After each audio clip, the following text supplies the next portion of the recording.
नमस्कार सभी भक्तों को, जय माता की, हर हर महादेव।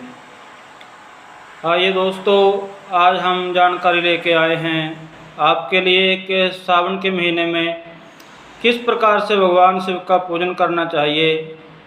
क्योंकि बहुत सारे भक्तजन हैं जो भगवान शिव का पूजन करते हैं श्रावण के महीने में, जो सोमवार पड़ते हैं।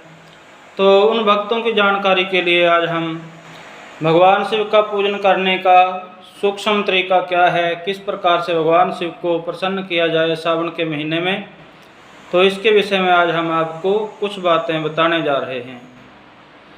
वैसे तो सभी लोग अपनी श्रद्धा और भावना के अनुसार भगवान शिव का पूजन करते हैं।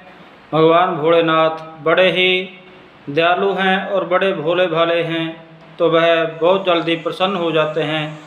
चाहे उन पर केवल आप एक जल का लोटा अर्पण करें या एक बिल्वपत्र भी उनको अर्पण कर दें, तो भगवान शिव इसी से प्रसन्न हो जाते हैं। लेकिन यदि विशेष विधि के द्वारा उनका पूजन किया जाए तो इससे सोने पे सुहागे वाला काम हो जाता है।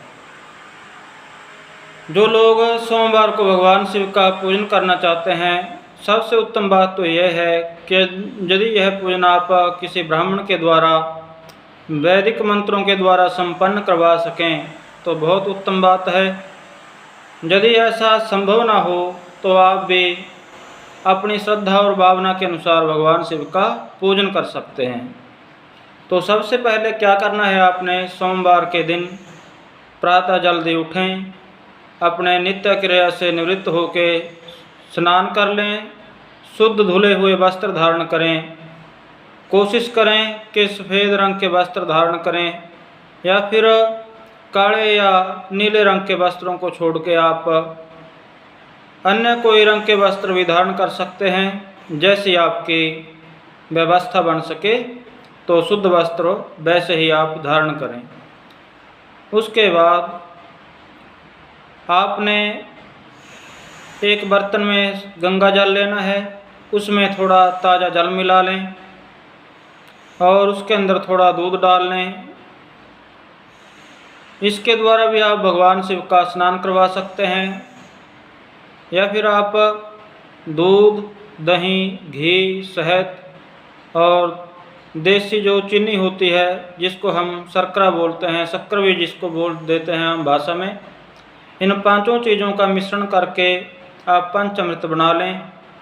इसके द्वारा भी भगवान शिव का स्नान करवाएं।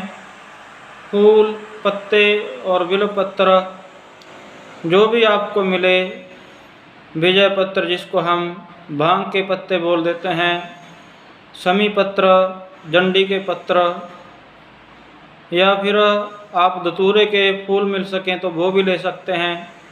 तो इस प्रकार जो भी भगवान शिव पे चढ़ाने के योग्य फूल पुष्प हैं, उनको आप लेके भगवान शिव के मंदिर में जाएं।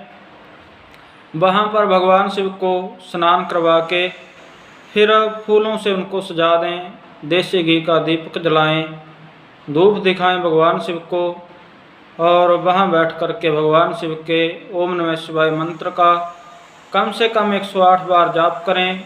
यदि आपको कोई स्तोत्र आता हो तो उसके द्वारा भगवान शिव की स्तुति कर सकते हैं। तो इस प्रकार से आपने भगवान शिव का पूजन करना है सूक्ष्म रूप से। यदि आप विस्तार पूर्वक पूजन करना चाहें तो वह भी कर सकते हैं, लेकिन यह सूक्ष्म विधि है, सरल विधि है भगवान शिव का पूजन करने से। इतना करने मात्र से ही भगवान शिव आप पे प्रसन्न होंगे और आपका पूजन पूर्ण रूप से संपन्न हो जाएगा। तो उसके बाद भगवान शिव से क्षमा प्रार्थना कर लें। यदि आपको कोई मंत्र आता है तो मंत्र बोल दें, या अपने मन में जो भी भाव आए उसके अनुसार आप अपने शब्दों को बोलते हुए भगवान शिव के सामने प्रार्थना करें। यदि आपने व्रत करना है सोमवार का तो उसमें एक ही टाइम भोजन करना होता है और दिन भर अन्न का सेवन नहीं करना। केवल एक समय में आपने मीठे के साथ भोजन करना है, नमक मिर्च का इसमें परहेज रहता है। रात्रि में ब्रह्मचर्य का पालन करना होता है, इस बात का भी आप सबको ज्ञान ही है। कोई भी पूजन या व्रत किया जाए तो उसमें ब्रह्मचर्य का पालन अवश्य करना चाहिए। ज़्यादा से ज़्यादा जितना भी हो उसके ओम नमः शिवाय मंत्र का जाप करते रहें। ऐसा करने से आपका जो सोमवार का पूजन है और व्रत है वह संपन्न हो जाता है। दूसरे दिन फिर आप भोजन ग्रहण कर सकते हैं। ये थी जानकारी कुछ सोमवार के पूजन और व्रत के विषय में। यदि आप और जानकारी लेना चाहते हैं या कोई विशेष पूजन की विधि जानना चाहते हैं कि किस वस्तु के अभिषेक के द्वारा भगवान शिव से क्या प्राप्त हम कर सकते हैं, जैसे गौ के दूध के द्वारा यदि हम भगवान शिव का अभिषेक करते हैं तो उससे हमको लक्ष्मी की और पुत्र की प्राप्ति होती है। ईख के रस के द्वारा यदि हम अभिषेक करते हैं तो उससे भी लक्ष्मी में वृद्धि होती है। और यदि कोई व्यक्ति शत्रुओं के विरोध है, जिसका कोई शत्रु विरोध करते हैं, ऐसे व्यक्ति शत्रुओं को पराजित करने के लिए सरसों के तेल के द्वारा भगवान शिव का अभिषेक कर सकते हैं। जो रोग से ग्रस्त रहते हैं ऐसे लोग कुशा के जल के द्वारा भगवान शिव का अभिषेक करवाएं तो उनको अवश्य लाभ प्राप्त होता है। इसी प्रकार से बहुत सारी विधियां हैं, शास्त्रों में वर्णित हैं, जो जिनके द्वारा अभिषेक करने का विशेष फल है। तो आप भी जैसा भी आपको उपलब्ध हो, जो भी वस्तुएं आपको प्राप्त हों, भगवान शिव का पूजन अवश्य करें, क्योंकि श्रावण के महीने में भगवान शिव का पूजन करने का बहुत बड़ा महत्व है। तो आप भी इस महीने में ज़्यादा से ज़्यादा भगवान शिव के मंत्रों का जाप करें, उनका पूजन करें। भगवान त्र्यंबकेश्वर महाराज, भगवान सदाशिव आपका कल्याण करें, आपकी सभी मनोकामनाओं को पूर्ण करें। इसी मनोकामना के साथ हर हर महादेव। ओम नमः शिवाय।